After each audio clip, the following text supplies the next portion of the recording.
సంక్రాంతి అంటేనే పల్లె వాతావరణంలో ఒక పండుగ వాతావరణం కనిపిస్తూ ఉంటుంది. కాకపోతే గడిచినటువంటి కొన్ని సంవత్సరాలుగా ఆ వాతావరణం ఎక్కడా కూడా కనిపించట్లేదు. పిల్లలకు కూడా అసలు సంక్రాంతి అంటే ఏంది, తెలుగు అంటే ఏంది, ఆ సాంప్రదాయం అంటే ఏంది అనే విషయాలు కూడా తెలియనటువంటి పరిస్థితి ఉంది.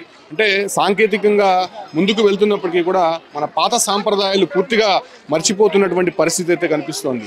ఈ క్రమంలోనే తిరుపతిలో ఉన్నటువంటి ఎంజీఎం స్కూల్లో ఇక్కడ ఉన్నటువంటి ఉపాధ్యాయులంతా కూడా పిల్లలకి పాత సంస్కృతులు సాంప్రదాయాలని వాళ్ళకి తెలియజేస్తూ పాత కట్టుబాట్లని ఆ వస్త్రధారణ కావచ్చు, లేకపోతే పాత వాళ్ళు ఉన్నటువంటి తీరుని వాళ్ళని పూర్తిగా కూడా విద్యార్థులకు అందిస్తూ వాళ్ళకి వివరిస్తూ కూడా సంక్రాంతి సంబరాల్ని ముందుగానే జరుపుకుంటున్నారు.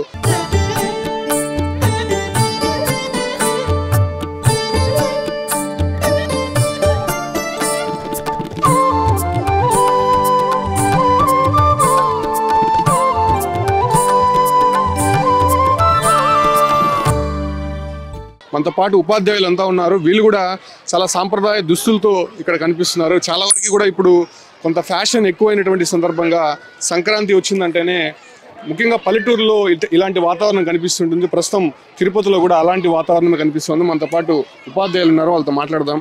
మేడం, ఏం చెప్తారు అసలు? అంటే సంక్రాంతికి సంబంధించి అంటే తెలుగు వారి జరుపుకునేటువంటి పండుగగా చెప్పుకుంటూ ఉంటారు. పూర్తిగా ఇప్పుడు అలాంటి విషయాలు ఏమాత్రం కూడా కనిపించట్లేదు కదా, ఏం చెప్తారు? అందుకోసమని తెలుగువారికి అందరికీ పిల్లలకందరికీ అసలు ఈ వాతావరణమే వీళ్ళకి లేదు కాబట్టి, పట్టణాల్లో అసలు లేదు కాబట్టి ఆ పండుగను ఇక్కడ జరిపించి ఈ విధంగా జరుపుకుంటారా అని తెలిపితే వాళ్ళు కూడా ఫ్యూచర్లో దీన్ని ఫాలో అవుతారు అని మేము అనుకుంటున్నాము. పల్లెటూరు వాతావరణం కనిపిస్తుంది, ఏం చెప్తారు? కనిపిస్తుంది సార్.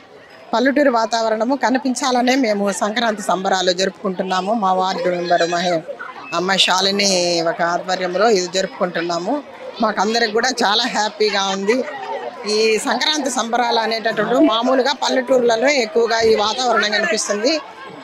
ఇప్పుడు మేము జరుపుకోవడం వల్ల మా పిల్లలకి అందరికీ కూడా బాగా అవగాహన కలిగింది సంక్రాంతి అంటే. చాలా సంతోషం. సార్, ఏం చెప్తున్నారు? ఈ యొక్క ఫెస్టివల్ని ఇక్కడ ముందుగా జరుపుకుంటున్నారు, దీని ద్వారా పిల్లలకి ఏం నేర్పిస్తుంది?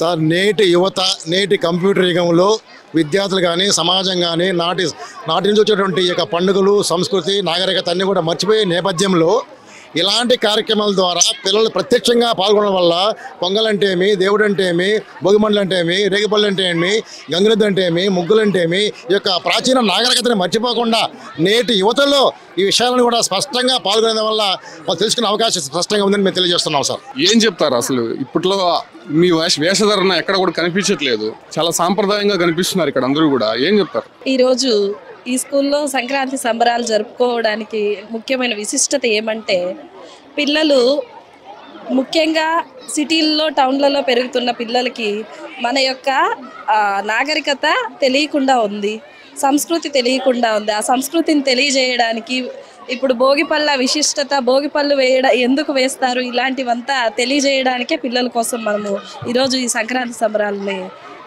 చేయడం జరుగుతాము.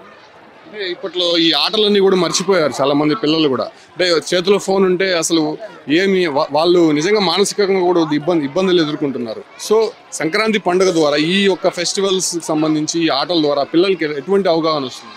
మీరు చెప్పినట్టు ఇప్పుడు అంతా ట్యాబుల్లోను, ఫోన్లలోను, వీడియో గేమ్స్లో ఆడుకుంటున్నారు. దీని గురించి యాక్చువల్ మాకే సరిగా తెలియదు. కానీ ఇప్పుడు అసలు నాకే చాలా హ్యాపీగా ఉంది. నేను హాస్టల్లోనే ఉన్నాను కాబట్టి నాకు ఈ సంక్రాంతి అవి తెలీదు. వాళ్ళతో పాటు మేము కూడా చాలా ఎంజాయ్ చేస్తున్నాం. వాళ్ళకు కూడా ట్రెడిషనల్ అంటే ఏంటి, మన ఫెస్టివల్స్ ఏంటి అనేది వాళ్ళకు ఒక ఐడియా ఉంటుంది, తెలుసుకుంటారని చెప్పి మేము ఇదంతా కార్యక్రమాన్ని నిర్వహించడం జరుగుతుంది. ప్రస్తుతం సాంకేతిక యుగంలో నిజంగా సంక్రాంతి అంటే ఏంది, అసలు ఆటలంటే ఏంది తెలియనటువంటి పరిస్థితి పిల్లల్లో నెలకొంది. ఇప్పట్లో చాలా వరకు ట్యాబ్లకే అలవాటైపోతున్నటువంటి పిల్లలకి మళ్ళీ అటువంటి కల్చర్ని తీసుకొచ్చేందుకు తిరుపతిలో ఉన్నటువంటి ఎంజీఎం స్కూలు యాజమాన్యం కావచ్చు, లేదంటే ఇక్కడ ఉన్నటువంటి ఉపాధ్యాయులంతా కూడా పిల్లల ద్వారా పాత పద్ధతిలో ఎలాగైతే ఆటలు ఉంటాయో, అదేవిధంగా మన సంస్కృతి సాంప్రదాయాల కట్టుబాట్లు ఉంటాయో వాటన్నిటినీ కూడా మళ్ళీ గుర్తు చేస్తూ ముందుగానే సంక్రాంతి సంబరాలు అనేది జరుపుకుంటున్నారు. నిజంగా చాలా ఉత్సాహంగా పల్లెటూరి వాతావరణం లాగా ఇక్కడ కనిపిస్తుందని చెప్పుకోవచ్చు.